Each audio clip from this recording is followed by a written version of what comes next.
Bonjour et bienvenue, je suis Aude, auteure, compositrice, interprète et coach. Alors, la grande question aujourd'hui, c'est comment écrire des paroles touchantes pour un chant de Noël, les 5 premières étapes essentielles.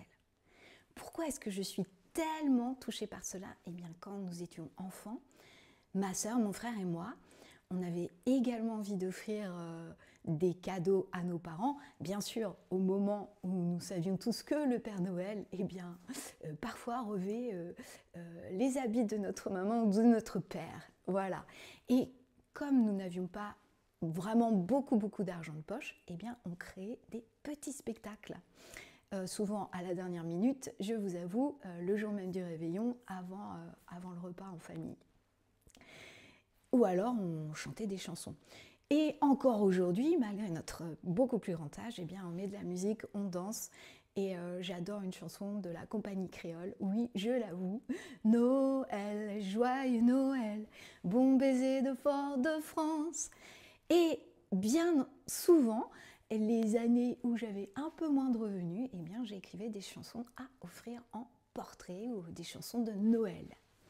Voilà pourquoi je suis tellement émue de vous transmettre 2 ou 3, voire 5 tips aujourd'hui.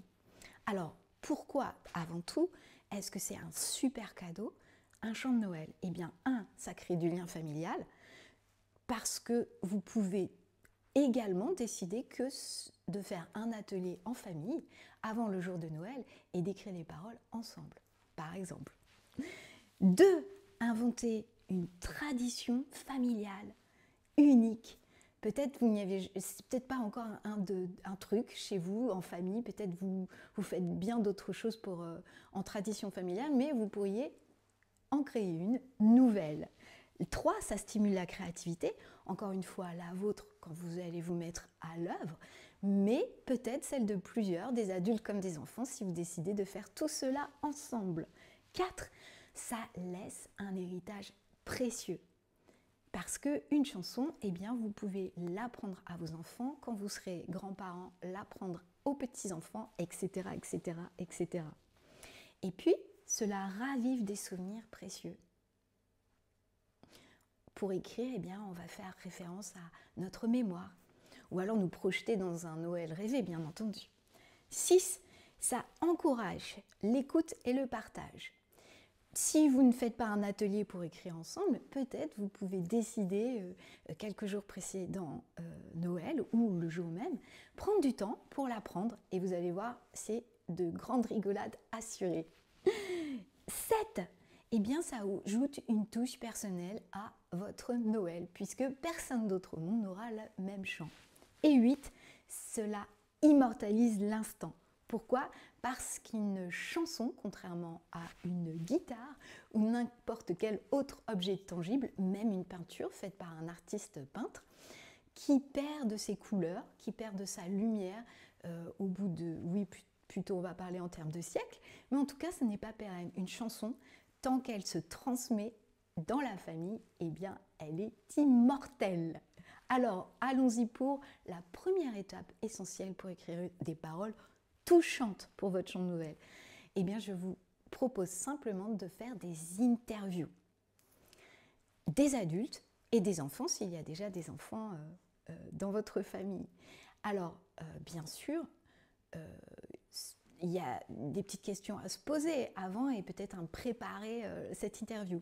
Vous pourriez demander aux personnes de créer un tableau de rêve avant l'interview, si elles sont d'accord avec ça et si elles ont le temps de le faire, soit en découpant dans des revues ou en imprimant en double, en photocopiant des photos de famille, ou alors le faire, je ne sais pas, par l'application Canva en ligne ou avec un ordinateur.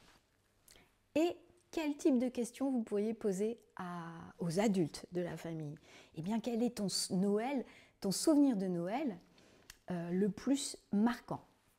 Ou alors, si tu pouvais imaginer un Noël parfait, un Noël de rêve, à quoi ressemblerait-il?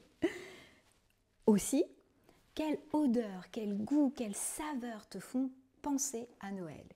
Ou alors, quels sont les mots que tu associes à Noël dans ton cœur? Et puis avec les enfants, eh bien, ce qui est plutôt rigolo, plutôt fun, c'est de le faire sous forme de jeu de théâtre, ou en tout cas théâtraliser cette interview. Par exemple, si tu étais le Père Noël, où irais-tu en premier? Et puis, vous demandez aux enfants de faire comme si, quoi. Voilà. Même si vous avez des vêtements rouges, un bonnet rouge, allez, on prend des déguisements et on fait comme si. Ou alors, si tu pouvais inventer un cadeau magique, quel serait-il? Puis là, vous pouvez demander aux enfants, bien sûr, de mimer le cadeau et qu'est-ce qu'ils diraient? Ou alors, imagine que le sapin de Noël parle, qu'est-ce qu'il dirait? Ou qu'est-ce qu'il te dirait à toi précisément? Bien sûr, lorsque vous faites les interviews, vous prenez une application dictaphone d'un smartphone et vous enregistrez tout. Ou alors, vous pouvez très bien filmer, parce que après, ce fera des souvenirs encore plus rigolos pour plus tard. L'étape 2, eh bien, c'est trier toutes ces interviews, toutes les données, toutes les informations que vous avez récoltées. Alors, pour transcrire l'interview, c'est pas la peine de faire du mot à mot. Par contre, chose très importante, je vous invite plutôt à prendre des feuilles blanches et à ne pas transcrire sur les feuilles au format portrait, mais au format paysage, dans ce sens-là. Pourquoi? Tout simplement parce que au format paysage, eh bien, cela ressemble à un cerveau. Il y a l'hémisphère gauche d'un côté et l'hémisphère droit d'un côté. Et en fait, ça va faire que votre cerveau va mieux mémoriser et être plus créatif. Ce sont des conseils issus des frères Buzan qui ont inventé ce qu'on appelle la carte mentale ou mind map. Et alors, on ne va pas transcrire mot à mot, non, on va juste prendre les idées essentielles. Et s'il y a des phrases qui ressemblent à des punchlines, des waouh, ça sonne. Et puis, des mots qui se répètent souvent ou des idées principales. Et vous écrivez tout ça en bazar, comme si c'était un nuage de mots, un nuage d'idées, sur cette feuille. Bien sûr, s'il y a beaucoup d'interviews, eh bien, vous pouvez coller 4 feuilles, ou si vous avez une grande feuille format A3, ou alors scotcher et accoler 4 feuilles A4, toujours avec le même format paysage. Et puis, alors les punchlines, par exemple, ça pourrait être la maison sentait la cannelle et les rires explosés. Voilà, c'est une sorte de punchline. Ensuite, il suffit de classer les phrases par thème ou par champ lexicaux. Donc sur la feuille, vous prenez une autre couleur et puis vous entourez tout ce qui va bien ensemble avec une autre couleur, tout ce qui va bien ensemble d'un autre côté. Voilà. Ça va peut-être vous faire 1, 2, voire 3 familles d'idées. Et puis, vous regroupez ces groupes d'idées par catégories, soit souvenirs, rêves, images de Noël, émotions, ou je ne sais quoi. Là c'est vous qui allez voir avec votre interview, ce qui va en ressortir. Et une fois que vous pouvez également entourer les mots qui se répètent sur toutes les interviews. Et ces mots qui se répètent et qui réapparaissent aussi souvent, eh bien sûr, vous allez les utiliser dans les paroles et les punchlines, bien sûr. Et ensuite, de tout cela va apparaître une idée. Si vous n'avez pas d'idée de thème principal, je vous invite à attendre jusqu'à la fin de la vidéo parce que j'ai un cadeau à vous offrir. En 3, eh bien, vous allez utiliser des images plutôt que des adjectifs. Pourquoi? En neurosciences, on explique que les images concrètes activent nos neurones dits miroirs et cela crée une immersion immédiate. Un neurone miroir, eh bien, c'est que ça fait appel, je vois une scène ou j'imagine une scène et ça me rappelle des situations que j'ai déjà vécues, en gros, pour le faire rapidement. Et au contraire, quand notre cerveau doit essayer de comprendre ce qu'un adjectif qualificatif veut dire, il va mettre beaucoup plus de temps. Or, notre chanson, elle dure 3 minutes 30, peut-être plus. Mais bon, un chant de Noël, en général, on le fait plutôt court, avec pas trop de couplets. 1, 2, ça suffit amplement parce qu'on a envie que les gens l'apprennent rapidement. Et par exemple, Oui, un adjectif qualificatif, ça va être dire je suis joyeuse, je suis triste, je suis amoureuse, voilà. Mais plutôt que d'utiliser ces trois choses, on va utiliser des images avec des verbes, des situations. Exemple pour la joie, les enfants courent pieds nus autour du sapin, les rires s'envolent comme des bulles de savon, ou voilà. Donc ça, c'est une image. Tout de suite, moi, mon cerveau, il s'est fait un film. Et il a compris immédiatement de quoi cela parlait. Et bien sûr, le mot joie n'a pas été utilisé, mais je comprends bien que cette scène, elle est joyeuse. Pour la tristesse, vous n'allez certainement pas écrire des paroles d'un chant de Noël triste, mais imaginons que, par exemple, j'ai une amie qui vit Noël tout le temps, toutes les années, depuis plusieurs années, toute seule, et bien je pourrais lui offrir un chant de Noël. Voilà, réconfortant, mais qui va parler dans le couplet 1 de la tristesse et dans le couplet 2, je pense à toi, par exemple.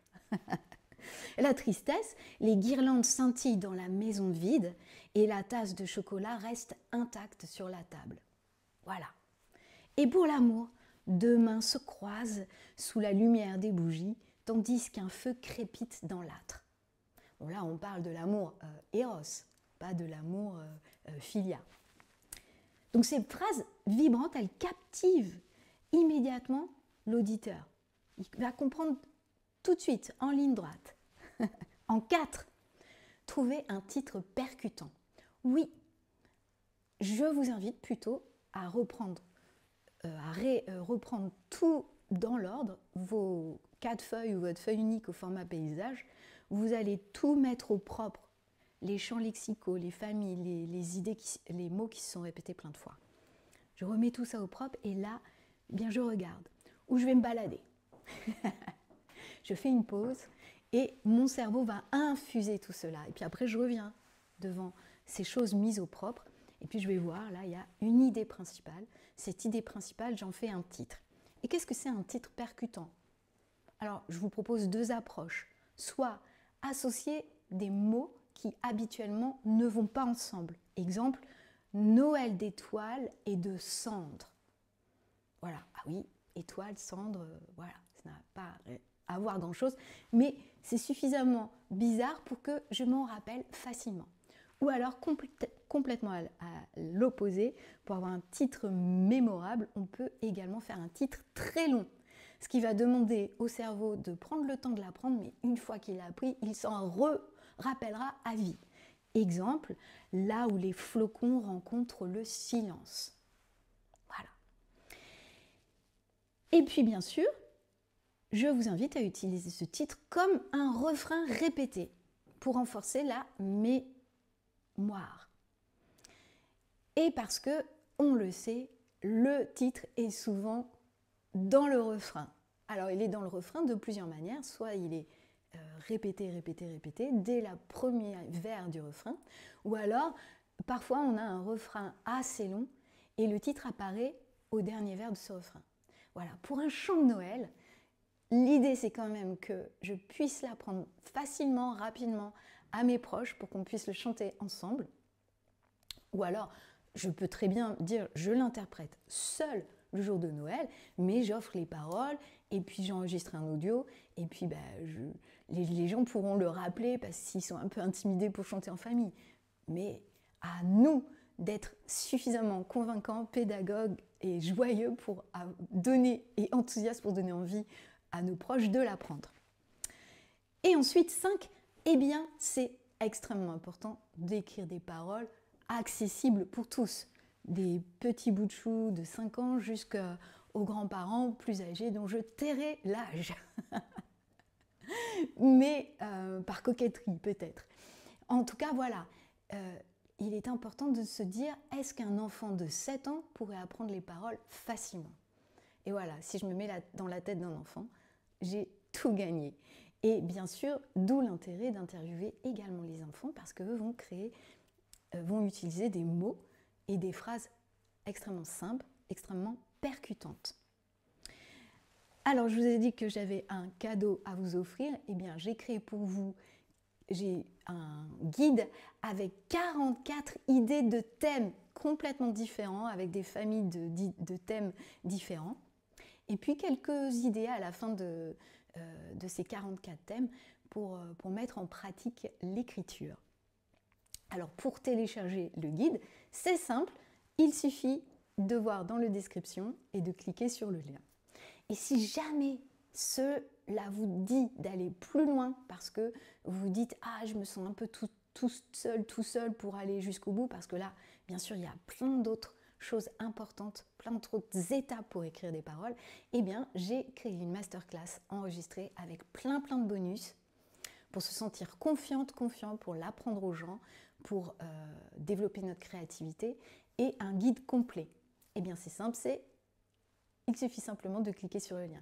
Je vous dis à très vite parce que je vous ai préparé également une vidéo pour apprendre, pour créer une mélodie même lorsque l'on n'est ni musicienne ni musicien, avec des trucs très faciles à mettre en place. Je vous souhaite le meilleur et que la créativité soit avec nous. Ciao!